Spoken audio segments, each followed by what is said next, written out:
Dessa vez não houve nem o Boric do Chile, nem aquele do Uruguai, o Lacajepô, que estão ali sempre para melar as reuniões dos presidentes progressistas a serviço da direita. Até o próprio Maduro, sempre o pomo da discórdia, estava ausente por uma razão de saúde, um problema de ouvido. Mas aí vem o Gustavo Petro, um nome respeitável da esquerda, tirar uma casquinha no Lula só para aparecer na imprensa.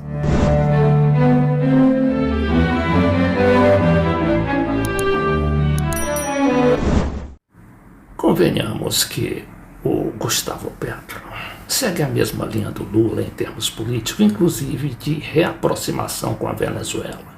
Ele, depois da eleição, já foi 3 ou 4 vezes à Venezuela.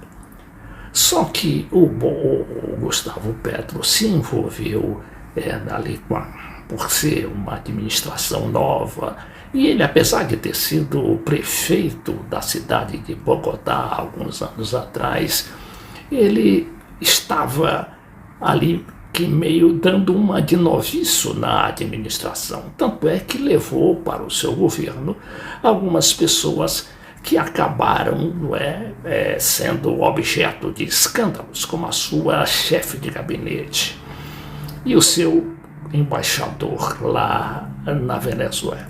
Mas mesmo assim, o Gustavo Petro não tinha razão para criticar o Lula, apesar de ser sempre de acordo com aquela que ele pensa sempre, que é a abolição do petróleo e do carvão como fontes de energia. Agora, o Petro sabe muito bem, inclusive na Colômbia, que é um grande produtor de petróleo, ele não andou 1 milímetro ali na implementação de sua tese. Como é que ele vai agora conseguir que a cúpula da Amazônia, e principalmente o Brasil que tem o pré-sal e até está pensando em explorar petróleo ali na Foz, muito distante da Amazônia, o Brasil não pode embarcar numa tese quixotesca, que é essa de abolição definitiva do petróleo e do carvão. Ora, por que isso? Porque é uma tese impraticável nesse momento.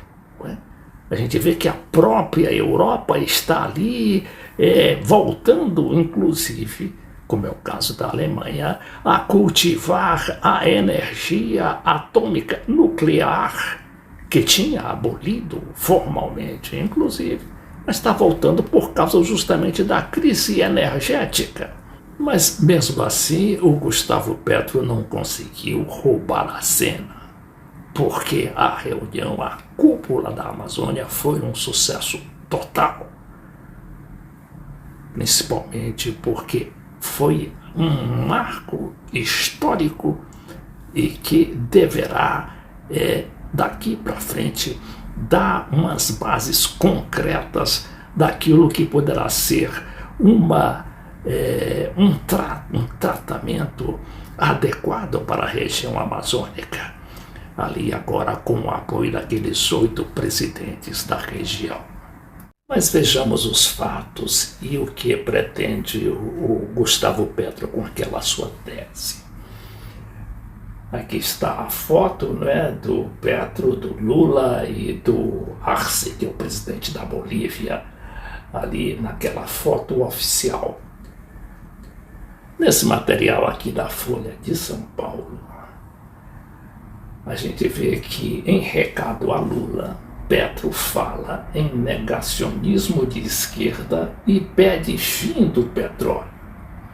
Diz ele, há um enorme conflito ético, sobretudo por forças progressistas, que deveriam estar ao lado da ciência, diz presidente da Colômbia. Em matéria da Folha, que não está assinada assim pela Ana Carolina Amaral. Vamos falar nos dissensos, pois os consensos já estão escritos. Com essa frase de abertura, o presidente da Colômbia, Gustavo Petro, fez duras críticas à exploração de combustíveis fósseis em discurso na cúpula da Amazônia, que começou nesta semana. Petro voltou a defender o fim da exploração de petróleo na região. O país tentou emplacar essa meta na Declaração de Belém, mas o texto deixou de fora qualquer menção a combustíveis fósseis. Na verdade, o Petro ali politicamente foi duplamente derrotado, porque nem chegou a se mencionar nessa questão aí de combustíveis fósseis ou combustíveis verdes, como ele pretende. Porque é absolutamente impraticável. Você imagina o país dele, a Colômbia, desistir do petróleo, que representa o quê? 30% ou 40% da sua economia? E o Brasil? Vamos desistir do petróleo? Vamos desistir do pré-sal? Vamos desistir mesmo dessa situação agora que se configura como altamente polêmica, que é a exploração do petróleo lá na foz do Amazonas, e que o Lula está empenhado nela, e justamente porque entende que a questão do petróleo, a questão da matriz energética ainda está no petróleo e deverá continuar por muito tempo, o que não impede de se desenvolver e de se estimular as outras fontes energéticas. Esse material de análise da Folha diz ainda que mais cedo, ou seja, antes do discurso do Petro, em seu discurso de abertura da cúpula, o presidente Lula mencionou a transição ecológica como uma oportunidade para a Amazônia mudar seu lugar atual de fornecedora de matérias-primas para o mundo. Na negociação da Declaração de Belém, o Brasil conseguiu focar o compromisso ambiental apenas no setor florestal, que é uma vitória também para o Lula, não é? Com menções sobre combate ao desmatamento e o objetivo de evitar o ponto de não retorno da floresta. Para Petro, cuidar da floresta de verdade não é só pensar em desmatamento. Ele afirmou que, diante do aquecimento global, a floresta pode não conseguir evitar o ponto de não retorno. A expressão aparece 4 vezes no rascunho da Declaração de Belém, que deve ser assinada no final do dia.